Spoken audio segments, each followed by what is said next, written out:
A protectora de animais de Lugo vese cada día con máis problemas para atender as necesidades dos animais abandonados. La protectora al día de hoy debemos andar sobre unos 420 perros y unos 20 o 30 gatos, así aproximadamente.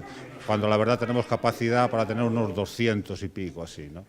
Se está saturando mucho, cada vez más, pero bueno, allí por lo menos les damos cobijo, les damos de comer, les damos de beber, las atenciones veterinarias. Durante todo o ano levan adiante actuacións para conseguir fondos e axudar a que teñan mellor calidade de vida. Agora, no Nadal, un mercado solidario en colaboración coa Igrexa Evangélica que cedeu as súas instalacións para celebralo. Será ata o vindeiro sábado.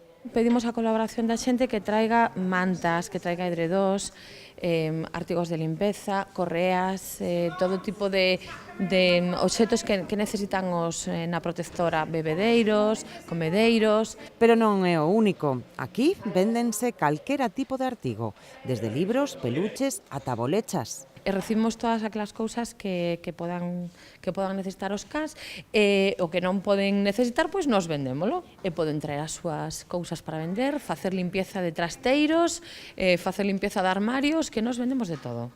Os próximos fines de semana, antes da chegada da Noite Boa, a protectora tamén estará nos supermercados Carrefour de Lugo cunha campaña de recollida de alimentos.